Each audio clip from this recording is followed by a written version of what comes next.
Rifles in the Ardennes, mission number 5, snipers.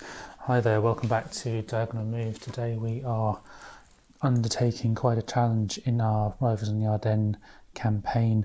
Our surviving forces are going to be walking across these fields towards this village, and within this village somewhere is a sniper or two intent on preventing them from getting through the village and on with their day. The mission, of course, is to find and kill the snipers. We have 10 turns in which to do so. The snipers are going to make random attacks at us based on the event tokens here, and we first have to find them and spot them because they start on the board hidden, and we're going to start to see some of those actions that we haven't seen so far in this campaign, the ones that I did mention at the beginning of the very first video that would apply more in some missions than in others. Today we're going to see those actions for the first time. Quick note as we move into our starting phase of the game, Dan, our hero from a couple of missions ago, sadly did not survive the encounter with the bunker on Hill 612.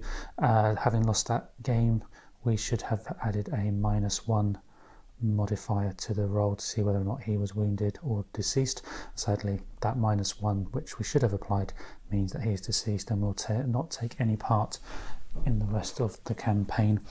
Leaving us, however, after a very successful mission hunting tanks in mission 4, with 6 of our squad remaining. We have Adam, our submachine gunner, who is also our leader, Fred, a rifleman, John, light machine gunner, Hugo, submachine gunner, I believe,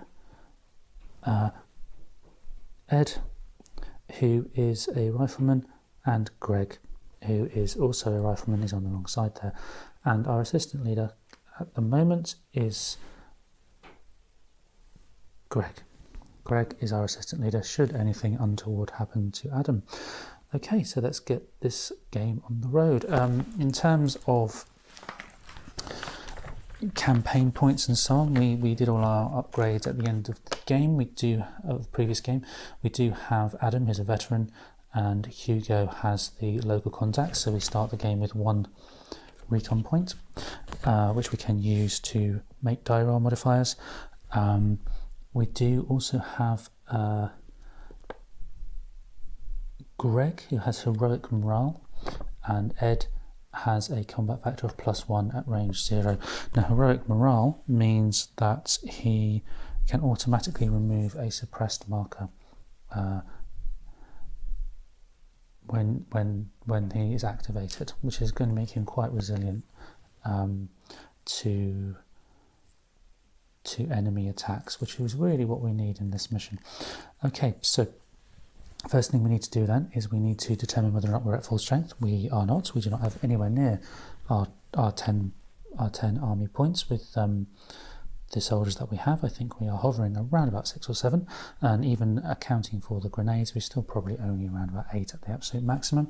And we of course now need to roll to see where we are in terms of reinforcements. So roll the 1 die, we rolled a 6, which means we get a D3 worth of army points to reinforce.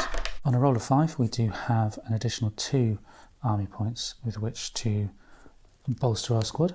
And I'm going to get myself another rifleman, and also some grenades with which to equip our forces.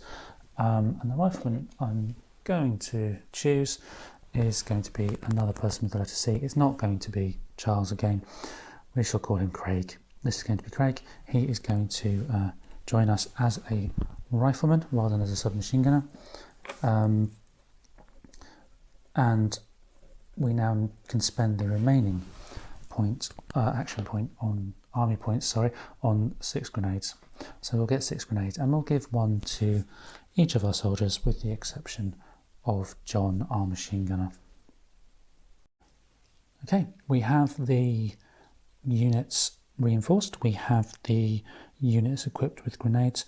All that remains to do now is roll for actions and get going. I am going to keep the groups as I have done in previous games, with a smaller unit group of 3, a larger group of 4. Again, keeping Adam the leader with John the machine gunner as much as possible. We do have 1 recon point. Just realised Hugo does get a recon point due to his local contact bonus. And so all that remains then is to roll dice. And we've rolled 2 5s and a 2, which is going to be 2 regular actions. The first thing I'm going to do is I'm going to move our smaller group of units up to the stripe number 6. And we have revealed event number 8. And event number 8 on the mission table this time is a no event. Nothing happens, which is the calm before the storm, I'm sure. However, we do have to now decide whether to move on again or to bring up our larger group. I think it might make sense to... Part of me wants to bring up the large group now, while it's relatively quiet. However, there's another part of me that wants to push the smaller group forward to try and flush out those snipers and force them to reveal themselves. A lot's dependent upon what happens with the next event, because the next event could be nothing. It could be a sniper attack, it could be enemy forces in cover. Let's take the risk. Let's just move these guys forward and see just how bad a day is facing us. So event number 3. And event number 3 is a no event. Nothing happens. We are in luck. Okay, so that's the end of our actions. We don't get to spend our recon point just yet. It's basically a die roll modifier or a reroll. So what we need to do is we need to roll first for enemy presence, because there are no enemies on the board currently. We roll a 1, which in this game is a no enemy presence, so that's fine. So there's no enemies. We do not need to roll for activation because there aren't any enemies to activate. Moving straight into turn 2. The groups all stay the same. So the group phase is overlooked, and we move into the actions, and we have 3 actions, two regular actions and a bonus action.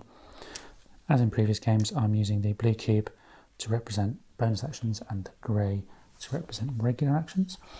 If you haven't watched any previous episodes, the bonus actions basically give you an extra buff to whatever your action is,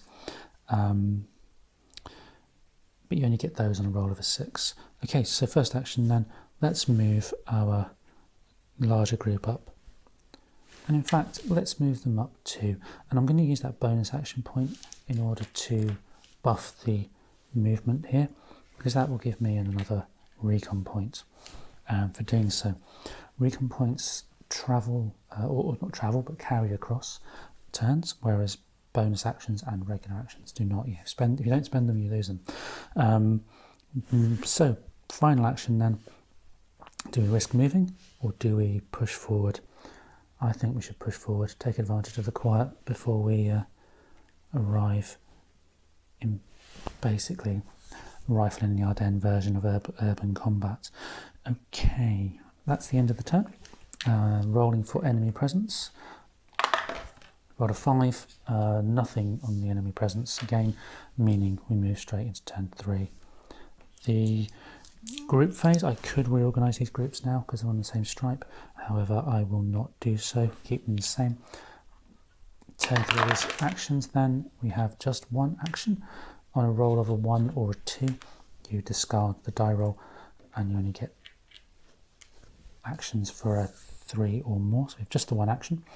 And I will spend that action moving my smaller group forwards, activating what's on stripe number 4. On stripe number 4 we have a 7, which is a sniper attack. See events 4 or 5 above. Okay, so event number 4, execute a single attack roll against the nearest group using the target table if multiple groups are available, and to determine the target unit. Okay, so this would be the nearest group to where the snipers are lurking, which is somewhere here. And the target of that group is going to be, on a roll of a 5, it's going to be the units with the highest combat factor, which will be Hugo. We have 2 riflemen and the submachine gunner. Submachine guns have a base combat factor of 3, and the sniper attack is going to be against him. We do not know where we are being attacked from. However, sniper rifles have a base range of 3, so they're well within range. That would be 3 stripes. So they could be firing from here, although they're probably going to be here. And we do have a benefit from cover because we are in this field. We do not block. There's no line of sight. It's not blocked. We would be blocked here, but it's not blocked in this row because we're on the feature rather than behind the feature, the terrain feature that is. And because we are being attacked at a range of 1 or greater, we would benefit from a cover. So let's have a look now. The sniper's baseline combat factor is 2. So on a roll of 5, we will see Hugo suppressed, and it's a 6. So that's going to be 2 plus the 6, which is an 8. Hugo's baseline toughness is 6, plus the 1 is only 7, so Hugo is suppressed. Sniper doing damage already. Okay, and we now need to roll for the enemy presence. There's nobody on the board still. Roll of a 4 is no enemy presence, so we move into turn number 4. Straight into the actions phase. We have a that's pretty dreadful, and this very rarely happens, but we do not appear to have any action points. So no actions is disconcerting because we only have a limited number of turns, only 10 turns in total. The white die is just marking the turn track. So if we skip across to the next activation, what will happen is we just simply raise the chances of the enemies finding us and killing us in the time available, or of us not being able to kill them, which is probably more likely. So what I think I will do is I will spend 1 of my recon points to re-roll a die. You can re-roll them for any die, and hope that I can get something good. Rolled a 5 to get just that 1 action, but that's enough to push our units to move in some form of activity, and the question remains then, do we move forwards with the smaller group, or do we move forwards with the larger group that contains the leader Adam and the submachine gunner John? I think what we'll do is we'll move up the larger group and then hopefully arrive en masse in the enemy territory next turn. But first we need to roll for the enemy presence. On a roll of a 6, they do come on the board. Now that's disconcerting because we have potentially enemy submachine gunners hiding in those buildings as well. We don't know what the numbers are. We only put out 7 of the available 8 event tokens, so it may be a submachine gunner in there, there may not, we don't know, so it's a risk to take. So what I think I will do is I will use my recon points to modify that roll down by 1.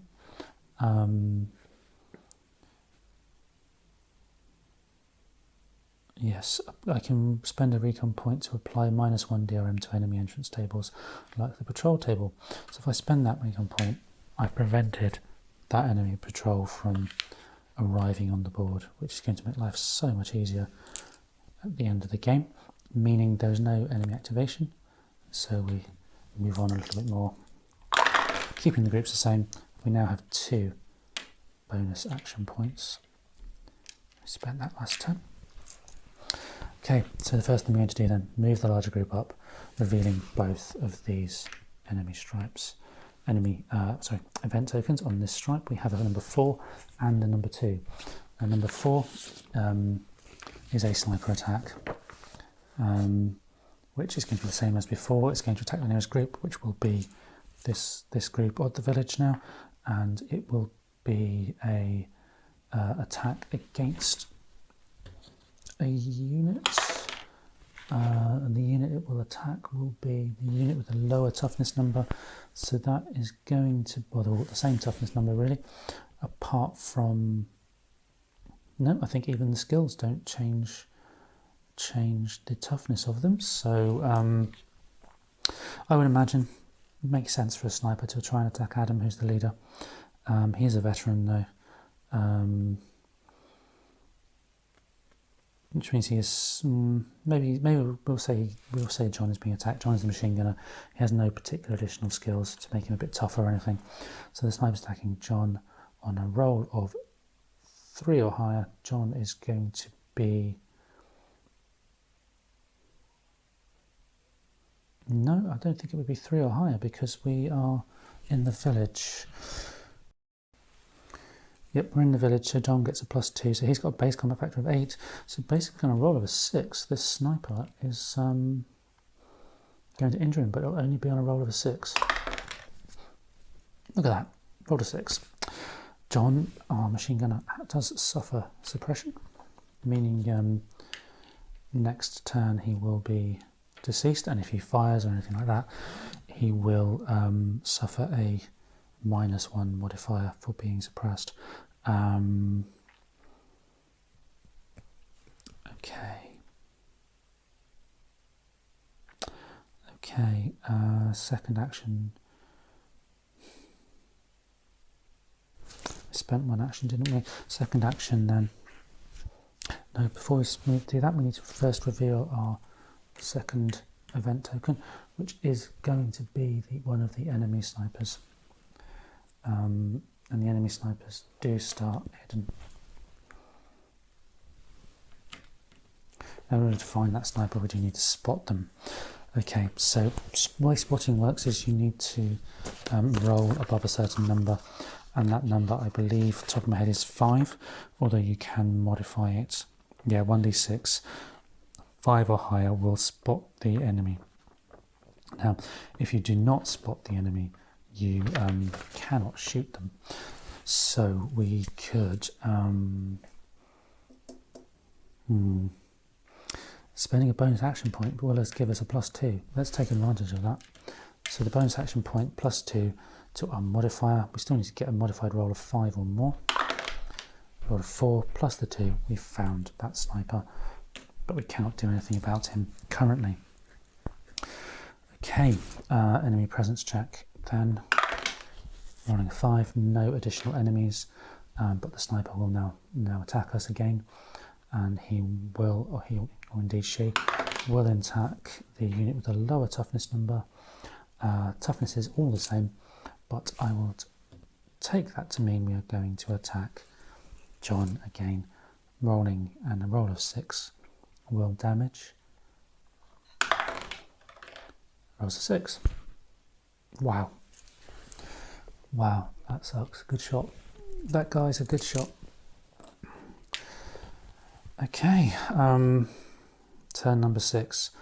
4 more turns after this one to find and eliminate another sniper in addition to this one. Okay, snipers, by the way, have a base toughness of 7, meaning we're going to need to roll a 9 to kill them. Also damage him, and we only got one bonus action point. I think what we'll do is we will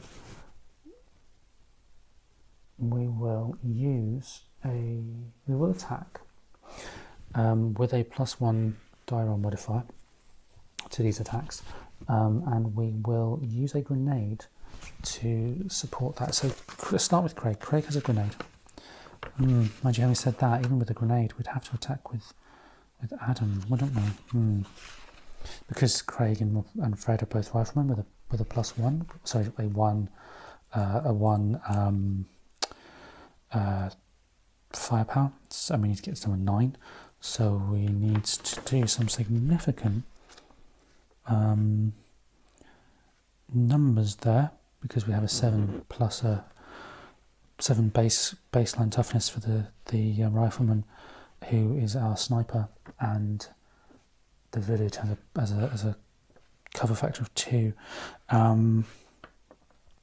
So grenades then. Grenades can be used alone at range 0 with an area effect of 3. The grenades have a base toughness of just the 1, or they can be used as a 1. Used to support the another weapon.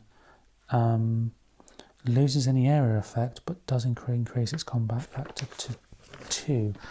So that would mean, if I was to fire first with Adam plus a grenade, we would only need to roll a 4 in order to do some damage to that sniper. Let's hope. Excellent. We rolled a 5.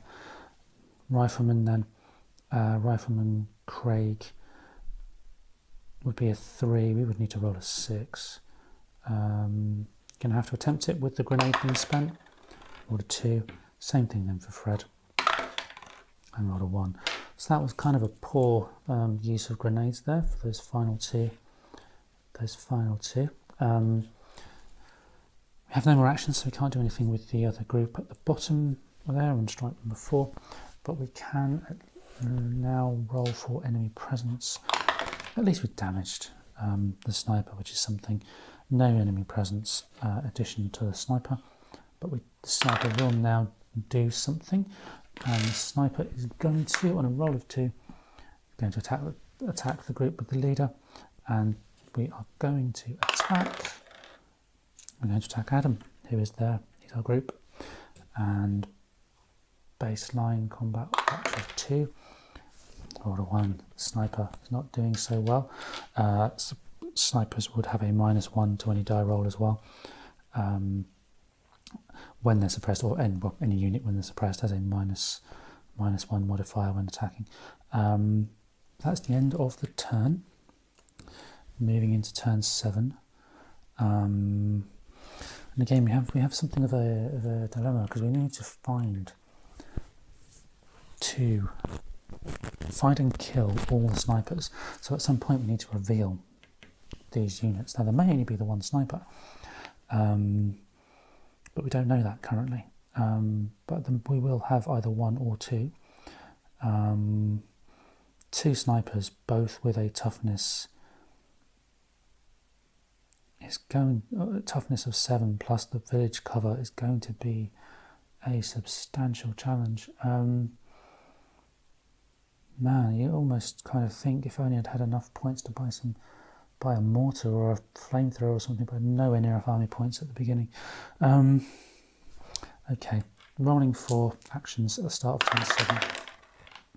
A bonus action and a regular action.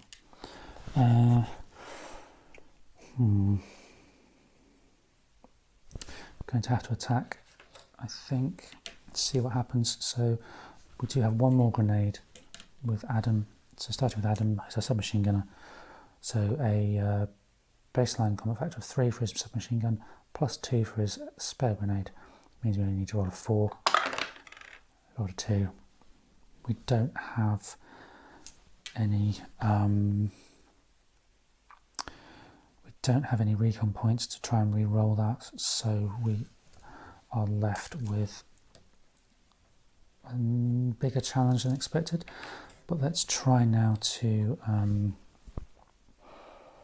do the same. Fred and Craig do not have any grenades left. We gave the grenades to other people, so they basically cannot. They cannot actually damage that sniper currently. So what we'll do is we will move this group up,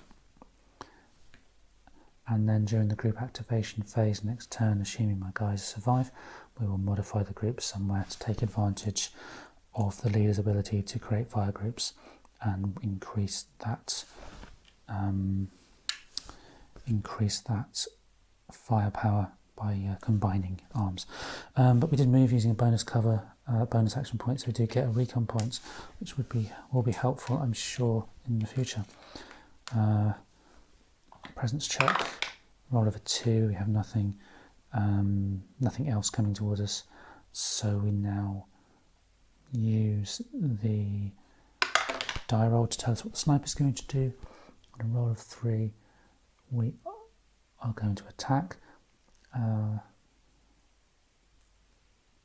Okay, cover, then attack. Okay, so he's already in cover, but I believe he'll go into cover, so he now has an additional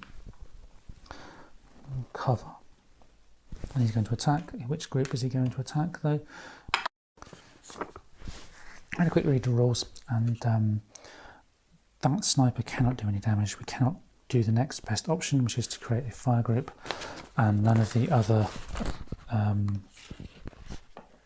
units in either of the groups can actually, they don't actually have a lower toughness number, so the sniper can't actually hit anybody. It's kind of pointless. So the final option is to execute an advance. Now an advance would be to move towards the nearest friendly stripe.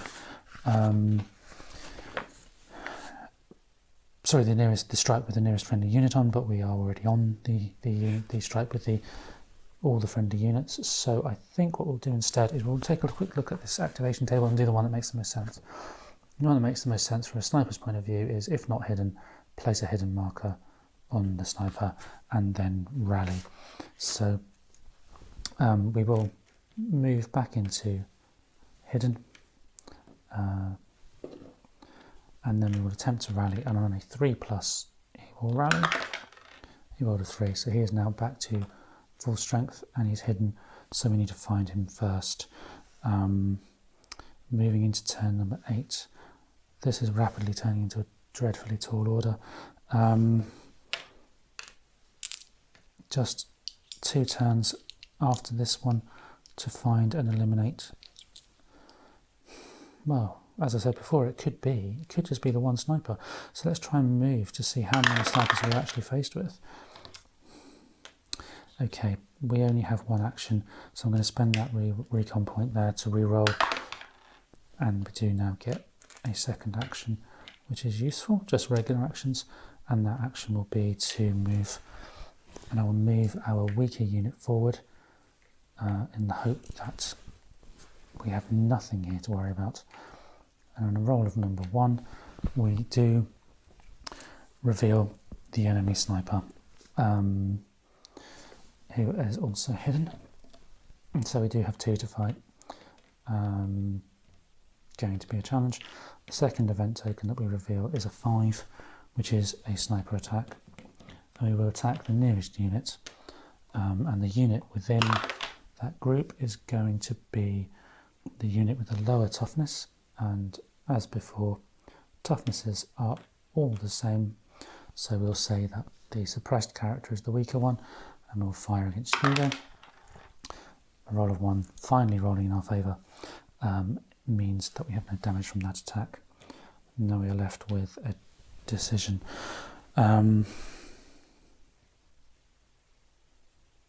2 snipers, 1 action this turn, 2 more turns.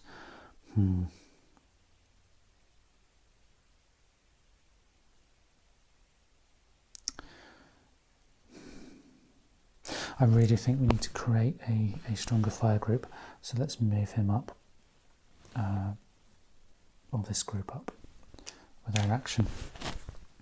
Enemy presence, we have 2 enemies on the board, so we do not roll for presence, but we do roll first for an attack from the closest one, which is rally, otherwise cover. Okay, so we are in cover. Now cover will provide an additional die roll modifier of 1, I believe, to any die roll, so he is now going to need to be spotted, and also to have a die roll of modified roll of 10 to suppress him or to remove him from the game.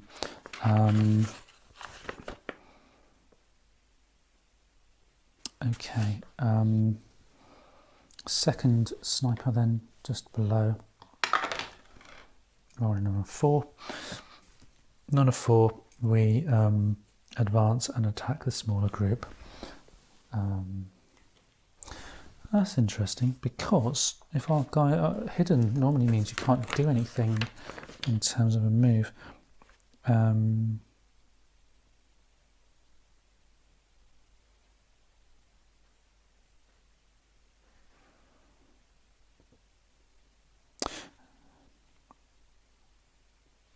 No, hidden does not affect movement of the enemies. It simply means we cannot see them. They're using the cover very well, apparently. Okay. Turn 9. Penultimate turn. Oh, I will join forces. We now have one large group. With one action. Wow. Okay.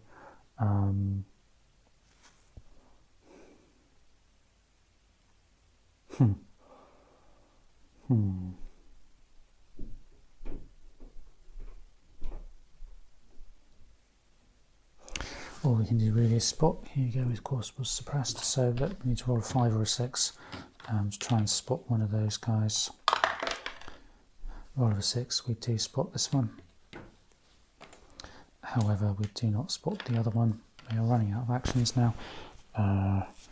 Don't roll for enemy presence, but we do roll first for the guy in cover who is going to attack the leader.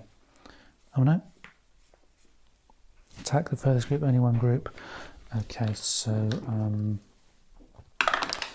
did it slightly out of order there. We are going to attack the unit with the lower toughness number, which we will say is Hugo.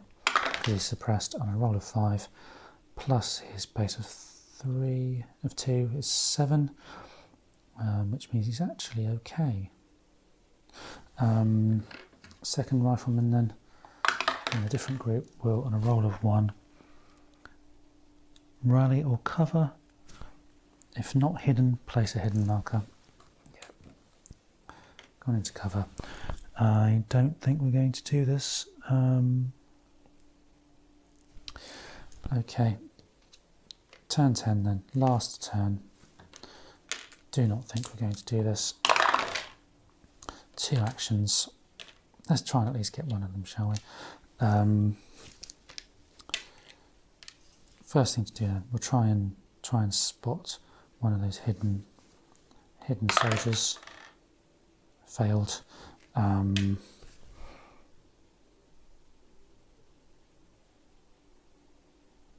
Try and spot another one. There's not a lot else we can do now. We're on a 4. We've not achieved that. So just to simply then the first sniper, the one in cover, is going to attack, and we are going to be attacked with a rifle shot to a unit with a lower toughness number, which is going to be Hugo again. And a roll of a 5 plus the baseline 2 is not enough. Second unit then, on a roll of a 6, will attack, because he's already hidden, so they'll attack. And then on a roll of a 5, we will attack the unit with a higher combat factor, which is going to be our leader Adam. And on a roll of 6, does indeed suppress Adam. Okay, that is the end of the game. We have not successfully eliminated our snipers. They will simply sneak away undercover. Our mission is a bust. All that's left to do now then is to work out the end of mission campaign effects. We will get one, at least one experience point, even though we lost the mission. However, we lose an XP because we've lost the mission. We don't have any XP to start with, so let's roll the dice, see how many experience points we get. Roll a 4, taking away the 1. Let's say it's not that clear in the rules, to be honest. Leaving 3 experience points. So we can make somebody a veteran. We can get some buffs. They can only ever have one buff each.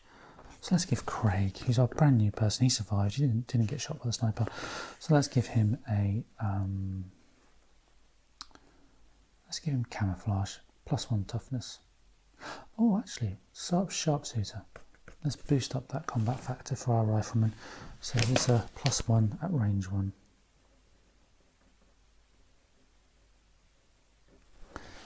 Okay. I hope you've enjoyed that. A surprisingly difficult mission, despite the low unit count on the opposing side.